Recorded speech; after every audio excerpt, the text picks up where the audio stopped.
de cuando comen, pero antes era todo vómitos. Y esa señora está en ECOG 3 para 4. Ese paciente no termina una quimioterapia por ensayo clínico. En la práctica uno tiene que adecuar tu ciencia a lo que el paciente necesita y no limitarte. La verdad es que yo tengo trabajo gracias a mis colegas de los hospitales que no se animan a dar estos casos. Porque las normas te avalan y dicen, no, bueno, señora ya lamentablemente no puedo hacer nada, está muy añosa, está muy delicada, tiene un cáncer avanzado, incurable, y llega a su casa desde calidad de vida. Su calidad de vida era morfina, tramadol, vómitos, ascitis, y esa es la calidad de vida. Le hemos puesto una mini dosis de quimio y ahí está, tranquila, cuando no come, no usa eventualmente gotitas de tramadol o panadol, nada. Okay. Entonces eso le decía porque hay que tener claro los ecos. El Carnosi, honestamente, casi nunca lo usan, nunca, ni siquiera me aprendí cómo se explica Carnosi. No se usa porque es muy detallado, 100%, 90%, 80%, y la memoria no te da, no tiene tantas cosas, no te da. Esto sí es práctico. ECOG 0, ideal sería que toda la gente le guste como cosa. A esta gente, tengo una paciente también con cáncer de pulmón, ECOG 0,1 avanzado, a esa gente le das con todo, la gente come y te aguanta. Pero ECOG 2, 3 sí se puede dar tratamiento, digamos, con modulación de dosis para que lo vean. Y el otro punto que quería que recuerden que está ya, ¿no? Las sobrevidas. Después también mencionaron duración de la respuesta, duración del beneficio clínico, tiempo hasta la falla del tratamiento. Duración del beneficio clínico. Es cierto que una persona puede dejar un tratamiento, no necesariamente, lo típico es que deje el tratamiento porque progresó, o porque apareció de nuevo la célula, porque recayó. Lo típico, y de repente hasta ya lo deseable. Pero lo malo es tener que abandonar un tratamiento porque le cayó mal la dosis, de repente porque se le dio mal mucha dosis, no calculamos bien su superficie corporal, lo que sea, es por toxicidad, ¿no? Por decisión del paciente. Y ahí generalmente las personas deciden no cuando no están bien informadas. Cuando tú le dices que ya sabe qué, pero no se va a curar, pero es muy probable, tampoco le garantizo, es muy probable que como el tratamiento disminuye su dolor, mejore un poquito su tolerancia alimentaria, sufra menos. Porque generalmente ahí, con esas cosas bien puestas, usualmente la gente accede a un tratamiento. Con todo lo negativo que tiene la quimioterapia, si quimioterapia una persona de 80 años, no es nada apetecible, ¿no? Agradable. Pero a la hora que lo ves sufrir por la metástasis, por el doloroso y todo, ahí sí lo piensas, ¿no? No seamos tan facilistas de decir, bueno, ya no le dé nada, señora, dele calidad de vida. Y a la hora que la mandas de calidad de vida, lo que haces es eso, sufrir nada. ¿Alguna pregunta sobre los tiempos? Siguiente grupo, entonces, chicos. Siguiente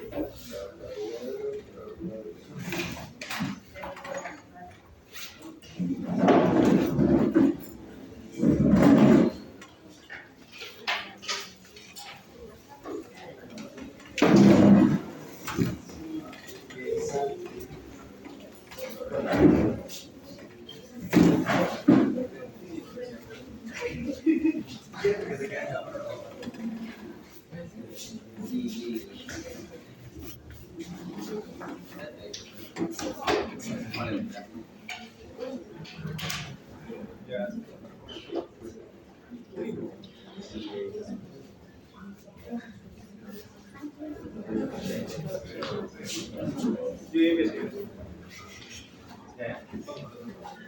Ya, empezamos, ¿no? Adelante. Ya, bueno. ¿Qué tal, compañeros? Buenos días. Buenos días. Vamos a empezar con el tema que nos toca el día de hoy, que es la evaluación clínica del paciente oncológico. Bueno, vamos a empezar primero con una evaluación de los síntomas de lo que va a ser el paciente, ¿no? Bueno, primero que nada, meternos en contexto, ¿no? Anteriormente o antiguamente se tenía que la medicina paliativa solo era el tratamiento del cáncer, ¿no? Entonces, ¿cuándo empieza el tratamiento paliativo, no? Hay una definición interesante que lo tengo aquí y lo voy a leer textualmente. Es que básicamente nos dice de que los cuidados paliativos hacían especial hincapié en la ausencia de tratamiento, de cura, y en pronósticos de 3 a 6 meses, ¿no? O sea, básicamente lo único que se enfocaban era en como para que vive el paciente, ¿no? Como para que esté en sus últimas, y no se enfocaban tanto en el tratamiento de curación, como bien lo mencionaba el doctor, ¿no? Entonces, a partir de ello, se trae un esquema, ¿no? Un esquema interesante, en la cual no solamente se trata como que el paciente para que esté bien y luego como que ya llega a su fin, entre comillas, ¿no? Sino que se hace como una intersección entre ambas, entre el tratamiento paliativo y el tratamiento curativo, ¿no? Para que de la mano puedan llevar al paciente que tiene síntomas en la etapa casi final positivos, entre comillas. Ahora, desde el punto oncológico lo hemos llamado de la siguiente manera, o se ha llamado de la siguiente manera, ¿no? Que se llama el tratamiento de soporte o cuidado continuo y progresa a medida que avanza la enfermedad hacia los cuidados paliativos, ¿no? Básicamente como un acompañamiento.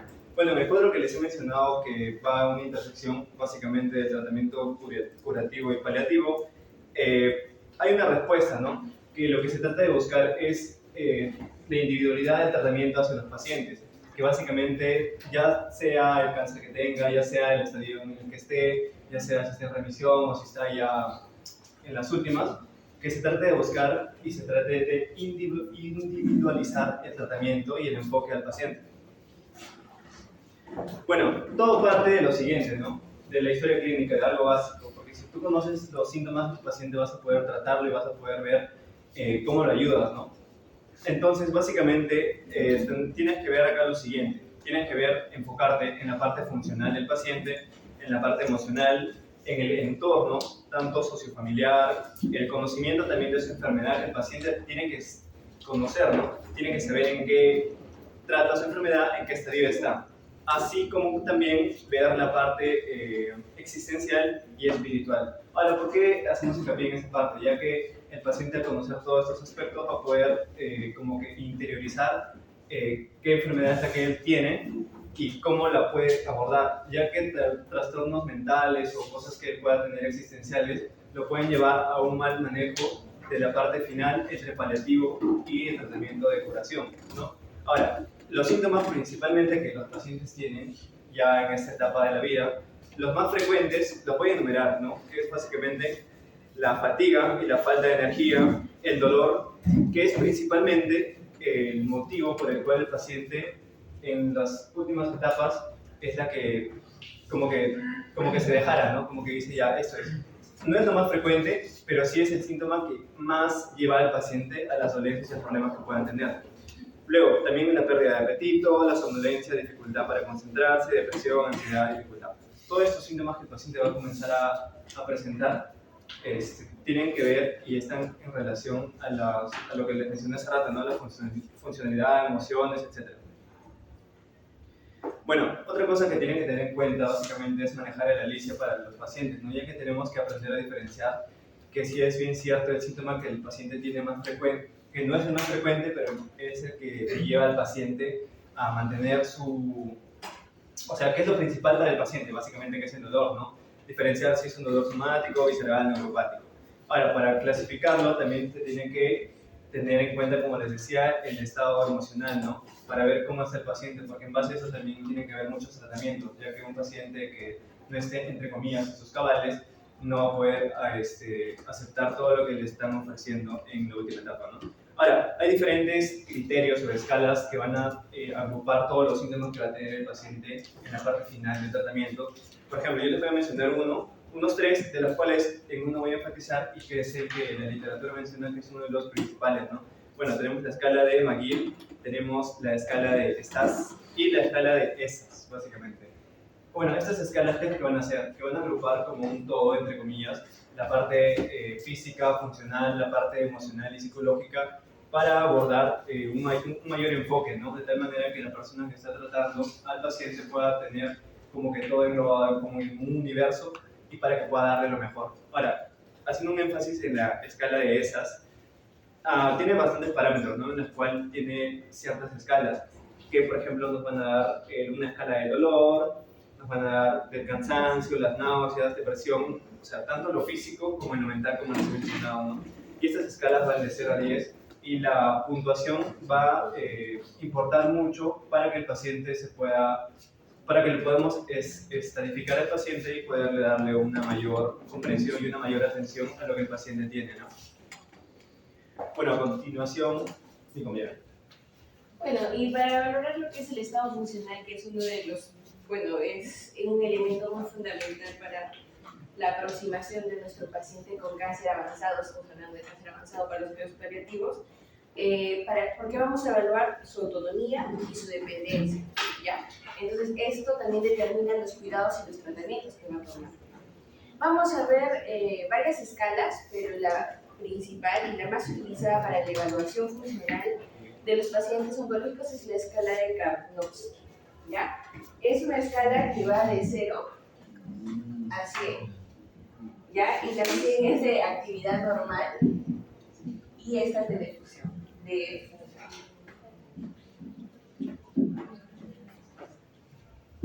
Ahora, esta ya les dije que vale 100 y esta vale 0. Entonces, básicamente se realiza a partir de aspectos de la vida de trabajo, ¿no? De su cuidado y el propio autocuidado que él puede llevar. Ahora, esta tiene mucha coherencia, es muy aceptado y también, aunque carece de algunos parámetros por los que ha recibido algunas críticas, ¿no? Entonces, esta es muy exhaustiva, ¿ya? Tiene otros parámetros, del 10, del 20, del 30 y así hasta llegar al 100. Es muy exhaustivo en su análisis, sobre todo porque habla de la dependencia funcional, pero esta escala no tiene repercusión en la quimioterapia, ¿ya? Luego viene otra escala que es la ECOG, que es muy utilizada y fue elaborada por el Eastern Cooperative Oncology Group, ¿ya? Esta también, bueno, va de 0 a 5, donde 0 es actividad normal igual que el otro, y esta también es de multifunción. Esta es una escala media de repercusión funcional también en la enfermedad. Y bueno, para algunos autores, esta supera la de Karnofsky, ¿ya? Pero como es más corta, es más pequeña, requiere menos preguntas, menos tiempo, es más factible para algunos pacientes. Luego, tenemos otras dos escalas, que son la que es la ABVD y otra que es la AIVD, que son escalas de actividades básicas de la vida diaria, y estas son escalas de actividades instrumentales en la vida diaria. Y son muy largas, ya, yo no sé si lo pueden observar, les he puesto para que los vean, pero estas dos, ¿no? Sirven, o sea, son otros dos tipos de escala que, como les dije, sirven para la planificación y el cuidado, porque estiman el pronóstico de vida del paciente, dependiendo de lo que tiene, ¿no? De cómo visiona, si es que hace deposiciones o no, básicamente eso. Y bueno, ahora, eso es básicamente lo que podemos utilizar para cualquier paciente de oncología, pero para los que ya necesitan cuidados paliativos podemos utilizar otras dos encuestas, que son el IFAT y el PPS. Ya, esto solamente es para cuidados paliativos. Esta está desarrollada por la Universidad de Canadá y pues ambas de estas son muy importantes, concuerdan muchas veces con Karnofsky y el ECOG, y la desventaja de estas es que no tienen una traducción en español, o sea, solamente está en inglés. Puede ser una ligera... Y bueno, al final de todo esto, como hay muchas herramientas para identificar la escala funcional, podemos decir que todas son útiles y ninguna también, pero siempre es importante recordar que es tenemos que hacerlo bien, porque esto tiene una repercusión muy grande, porque esto planifica el tratamiento farmacológico, pero sobre todo el no farmacológico, ¿no? Con respecto a los cuidados, todo lo que va a cuidar a la persona que va a cuidar el enfermo, lo que puede o no puede hacer el enfermo, ¿no? Entonces, siguiendo, vamos a hablar de la evaluación de la calidad de vida.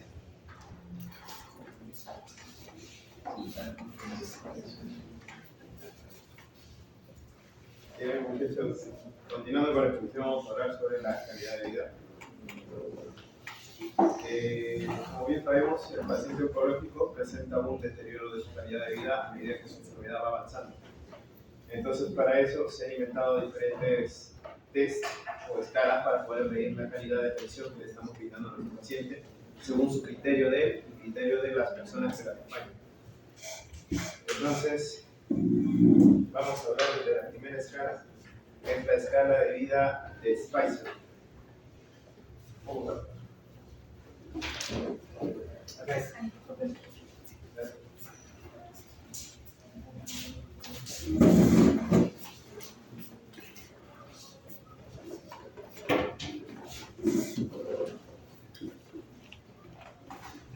Son 5 escalas las cuales se usan para evaluación de la calidad de vida. Vamos a tratar de hacerlo lo más rápido posible, si no me acuerdo.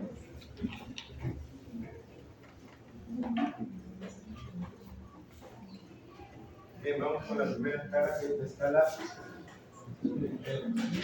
o escala de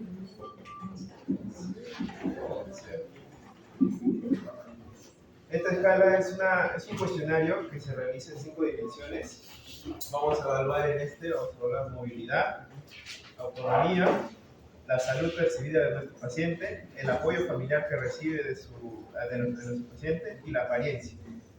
Bien, vamos a evaluar en la movilidad una pregunta simple, ¿no? ¿Puede moverse solo o puede moverse bajo resistencia? Entonces, si nuestro paciente presenta movilidad independiente, entonces nuestro paciente presenta una buena calidad de vida. Y si no se puede mover, podríamos estar en una mala calidad de vida.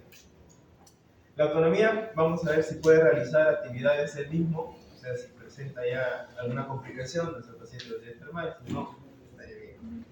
La salud percibida, ¿cómo se califica su estado de salud general? O sea, le preguntamos al paciente, ¿usted cómo se siente en ese momento? Obviamente es una pregunta un poco tonta, pero es esencial y es importante hacer esa pregunta a nuestros pacientes, porque algunos pacientes manifiestan, no, sí, estoy bien, pero por dentro están mal.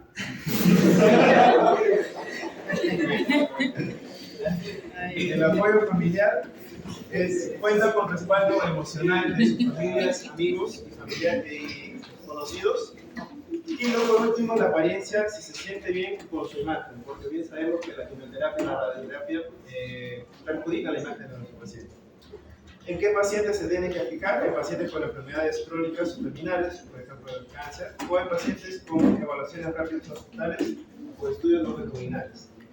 La segunda escala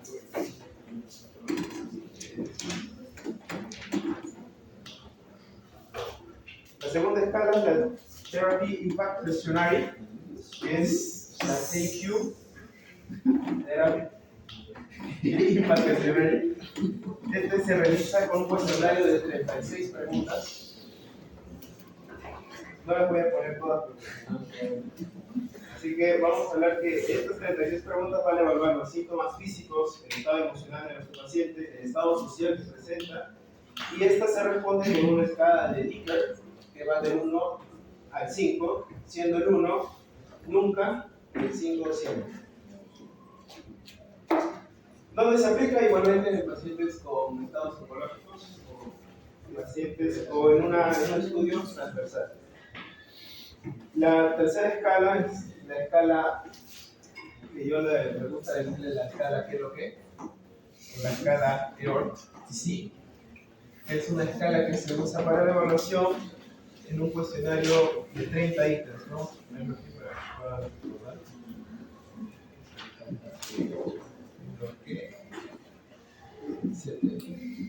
Esta es la tercera escala que voy a hablar. Es una escala importante, ¿por qué? Porque este es un cuestionario de 30 ítems que está estructurado en 5 escalas funcionales, tanto la física como la emocional, la cognitiva, la social y el rol del paciente o de los familiares que la acompañan. Esta escala también va a evaluar, por eso es importante, los síntomas que presenta nuestro paciente, como cuáles son el dolor, cuánto de fatiga tiene nuestro paciente por las múltiples terapias que le vamos a causar, náuseas, vómitos al mismo tiempo. Entonces no solamente estamos evaluando un ámbito psicosocial, sino que también estamos evaluando netamente cómo está nuestro paciente. En esta sí vamos a ver que se evalúa de una escala del 0 al 100. y con preguntas de 30 ítems que ya lo mencioné. Aquí lo mencioné. Con esos 30 ítems podemos sacar un puntaje del 0 al 100. Esta escala sí es la escala más empleada en estos casos, así que sí es importante. Y la cuarta escala, que es, voy a borrar, la escala igual, peor, sí, Q, C15, es una escala muy poco usada, pero es la versión corta de esta. No se usa mucho porque tal vez es muy completa, pero se puede reducir tiempo y se hace la calidad se vuelve mejor. Al mismo tiempo evalúa dolor, fatiga, falta de apetito, insomnio, bienestar emocional e impacto en las actividades diarias. Al mismo tiempo, esta no se responde con 30 ítems, pero sí se responde con una escala de Likert que va del 1 al 4. Y por último, la escala Spicer, que es una escala más pequeña, que es una escala visual analógica donde al paciente se le presenta una escala de tiempo que va del 0 al 10 y nosotros le hacemos la pregunta de que califique cuál es su nivel de atención o su nivel de calidad de vida. Nuestro paciente puede visualmente señalar estoy aquí en el 8, estoy aquí en el 3. Entonces nosotros ya evaluamos cómo está el paciente. En resumen, estas escalas pueden aplicarse en formato impreso o digital y en algunos casos sí complementan algunas entrevistas con el paciente. Y eso sería todo de mi parte.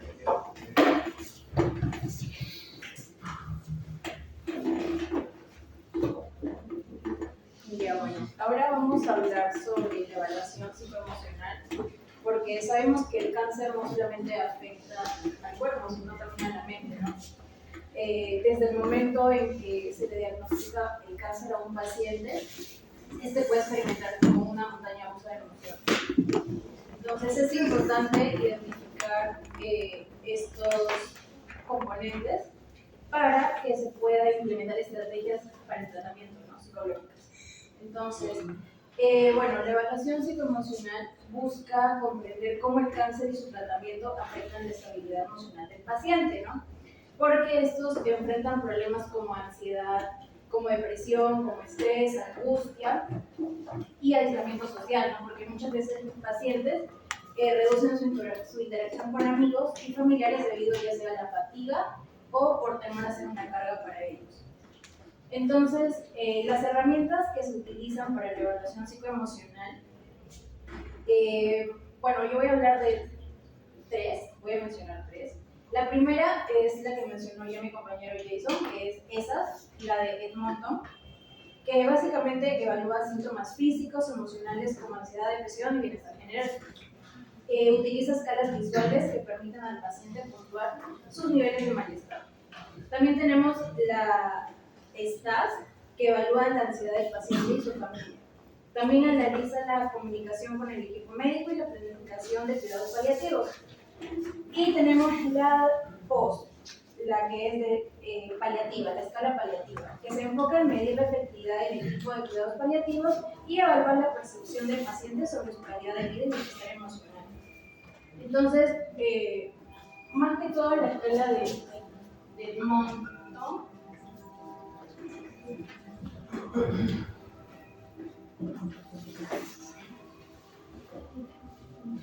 que sería la escala ESAS,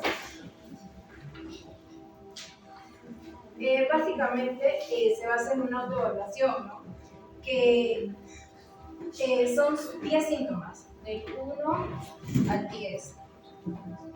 Y se utiliza una escala numérica, del 0 al 10, siendo 0 que el paciente tiene ausencia del síntoma y siendo 10 que el paciente siente demasiado ese ítem, ¿no? Por ejemplo, ¿no? Si es ansiedad, el paciente tiene que calificar el síntoma del 0 al 10, como ya les mencioné, ¿no? Pero este tiene que ser cómo sintió la ansiedad dentro de las 24 horas. Bueno, la utilidad en el aspecto emocional pues, es que permite detectar los síntomas psicológicos que pueden no ser expresados verbalmente, ¿no?, por el paciente debido al miedo. También facilita que los profesionales de salud actúen rápidamente para ofrecer apoyo psicológico. Y también nos ayuda a comparar los puntajes en diferentes momentos, ¿no?, para ver si el paciente empeora o mejora.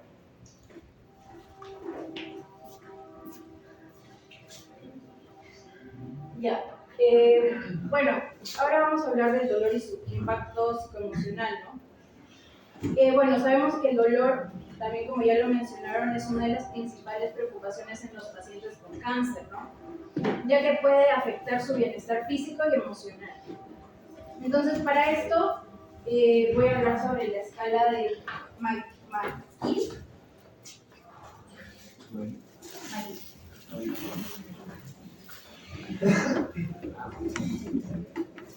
Magee, que bueno, este es un cuestionario autoaplicable, ¿no?, que mide el dolor en dimensiones sensorial,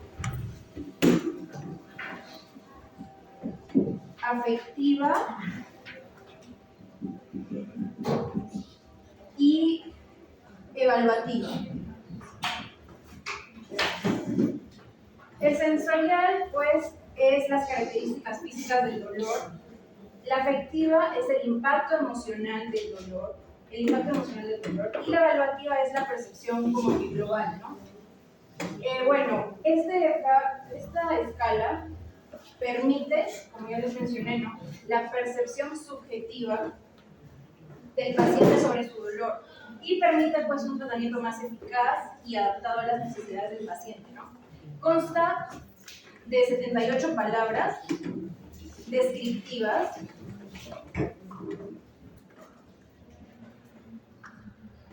agrupadas en 20 categorías.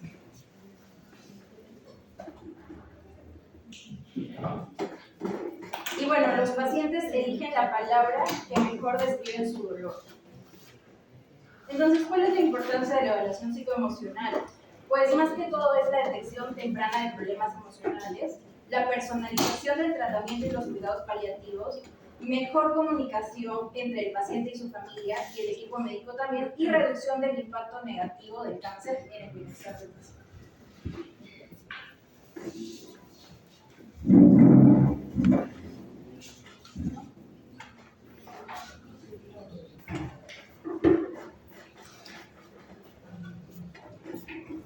Muy bien, seguimos con la evaluación nutricional y metabólica en el paciente.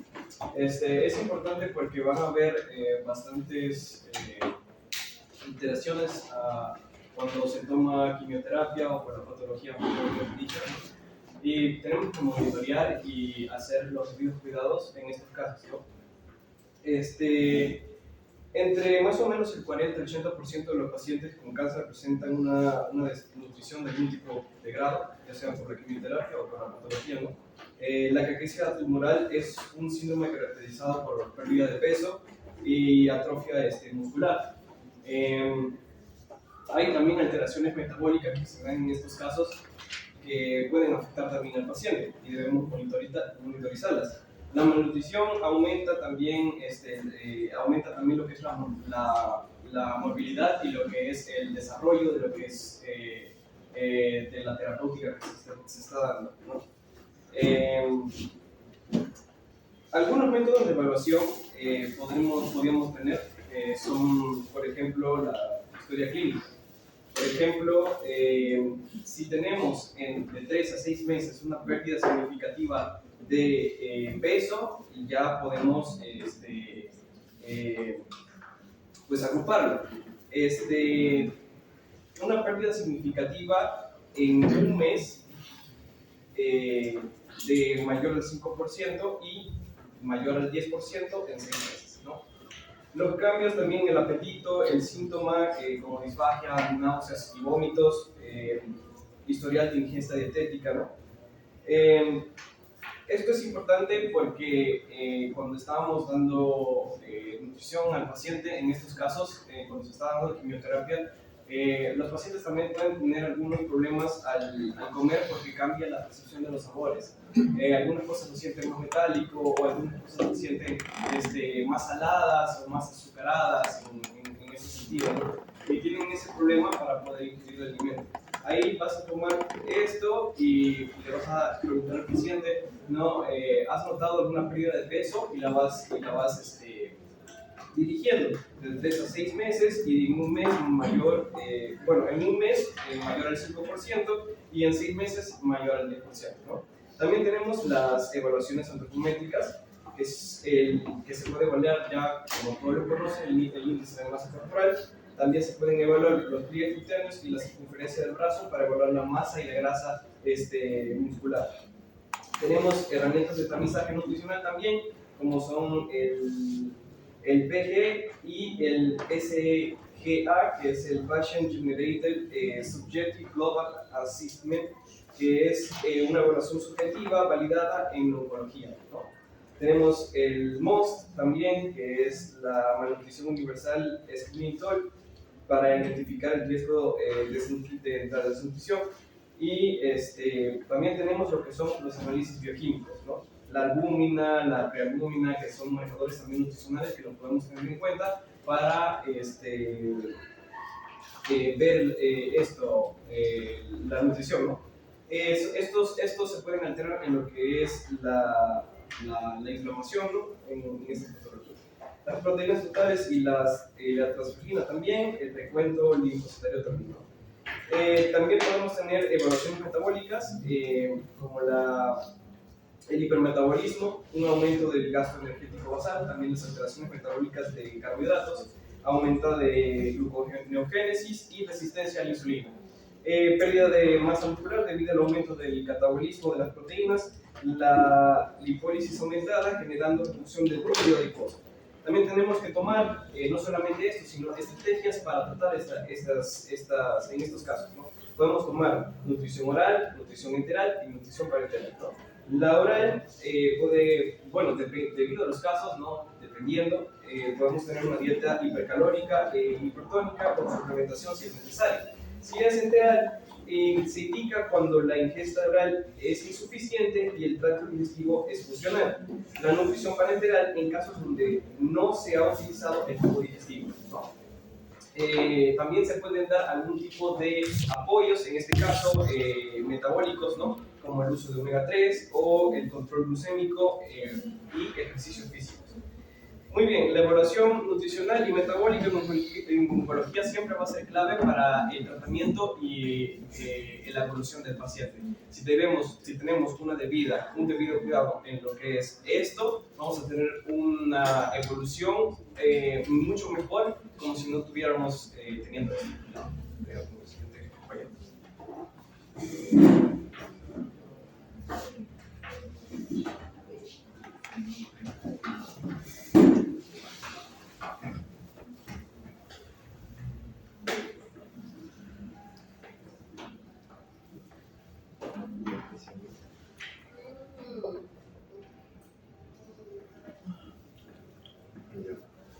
Hola chicos, buenos días. Voy a hablar acerca de la evaluación social y el entorno del paciente oncológico. En este caso ya hemos visto que el paciente se lo tiene que evaluar no solamente en una de sus esferas físicas, sino también en todas las que comprende el ser humano en general. Para esto me basé en artículos que publicó la ASCO, que es la Sociedad Americana Oncológica. Nosotros, en ese artículo se menciona que existen determinantes sociales de la salud. ¿Y qué son los determinantes sociales de la salud? Los determinantes sociales de la salud son variables o condiciones en las que las personas o los pacientes oncológicos han nacido. Por ejemplo, Patrick tiene cáncer, ¿no? Digamos, y Patrick nació en Chimbote, porque nació en Chimbote. Ese es un determinante social, Chimbote. De repente nació en una familia pobre, ese es un determinante social, o sea, su nivel socioeconómico es bajo. Existe otro concepto que define las necesidades sociales relacionadas con la salud. Quiere decir qué es lo que le falta al paciente oncológico. Por ejemplo, en donde nació no existe un hospital. Esa es una necesidad de ese paciente oncológico. O no existe una posta cercana.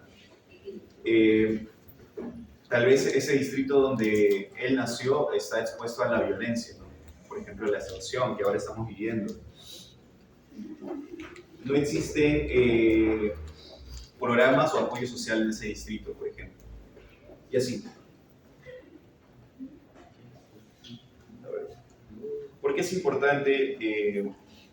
importante estas condiciones o determinantes sociales?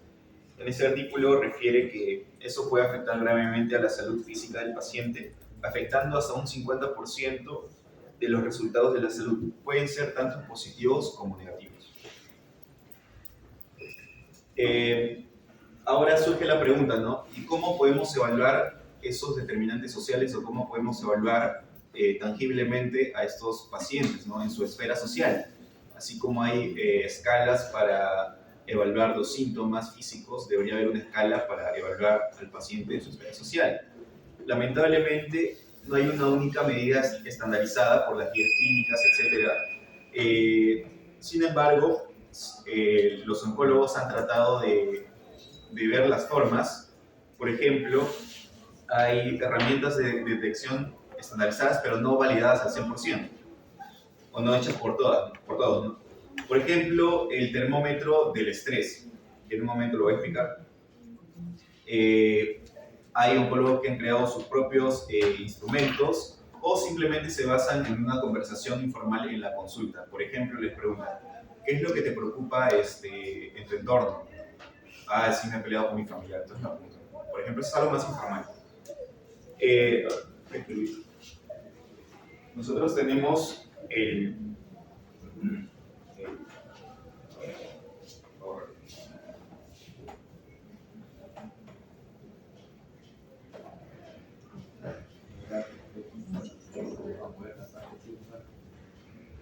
este termómetro.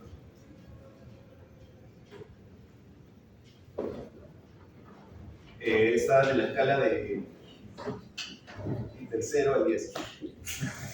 Del 0 al 10. Entonces se le pregunta al paciente. Porque no va a pensar. No pone seriedad, muchachos. Ya lo va a hacer más rico. Este termómetro va del 0 al 10.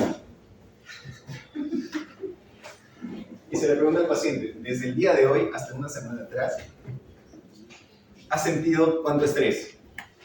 El paciente puede decir, el paciente oncológico puede decir, he sentido un 5, he sentido un 6, un 7, no, desde hoy día hasta una semana atrás.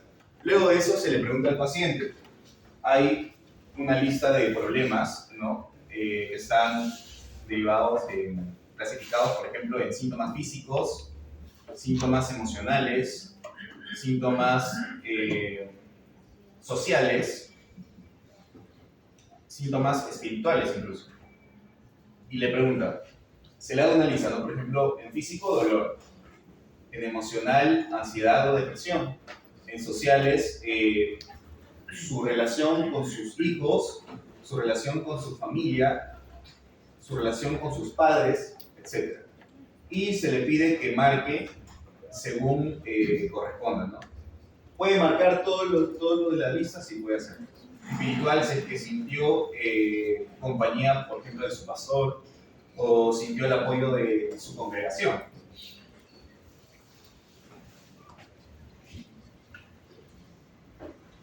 Bueno, por ejemplo, acá hay una cita de la autora Wenora Johnson, que escribió ese artículo. Dijo, ¿no? Como madre, abuela y hermana, he visto cómo los determinantes sociales de la salud afectan personalmente a mi familia. Como madre, ver que mis hijos adultos no completan la educación suficiente para obtener un mejor empleo y a su vez les permita pagar la cobertura médica. Esto tiene efectos duraderos en mis nietos, quienes crecen en un entorno donde la salud es lo último en su lista de prioridades y la supervivencia es el mantra del día. Ver el impacto de la vida en la residencia de ancianos para mi hermano menor, a quien le diagnosticaron una enfermedad mental y un cáncer en etapa avanzada, me impulsó a abogar por mejores condiciones de la salud social para las personas representadas que necesitan no ser discriminadas e inclusión social, ¿no? Por ejemplo, decíamos que una persona que tiene tal vez bajos recursos, al final, justamente por ese motivo, llega en etapas más avanzadas a ver al oncólogo, ¿no? O a derivarse con un oncólogo, lo que el doctor mencionaba, ¿no? Llega en una etapa del ECOG 3, 4, 5 ya, ¿no? Es muy poco probable ver a uno del museo, por ejemplo.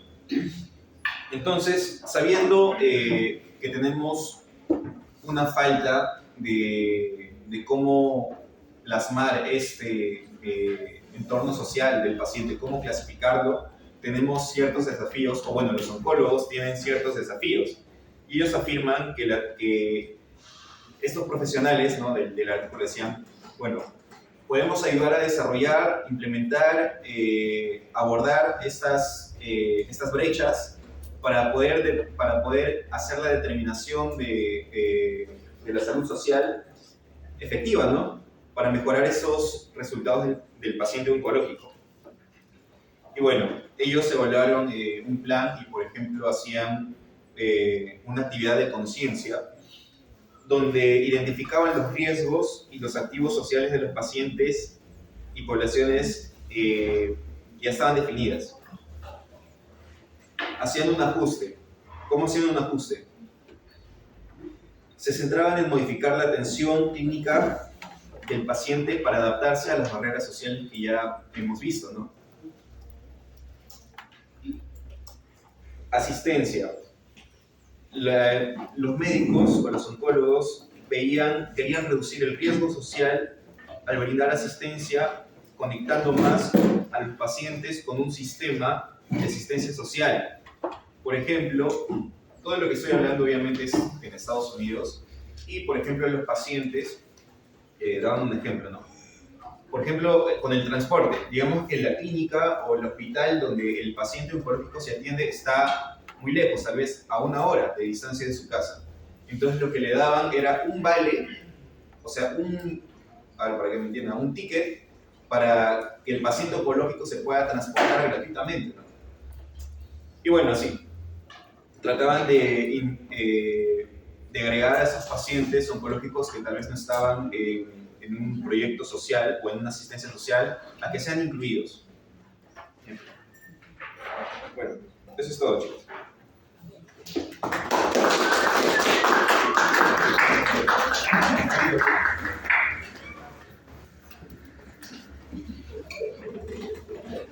Una pregunta sobre esto, chicos.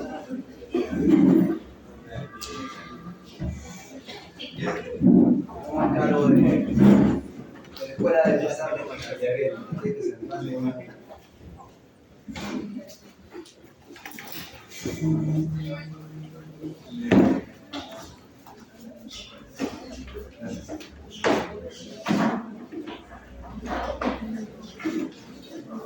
Uña, uña.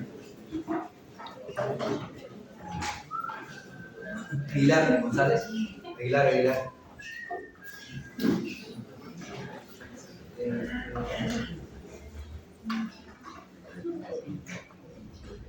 Amaro, Luz Amaro. Lady Aranda. Jonathan Aranda. Presente. Jonathan. Bastia Arias. Kevin Auki. Beatriz Galán. Ana Becerra. Esther Becerra. Esther. Pamela Benavides.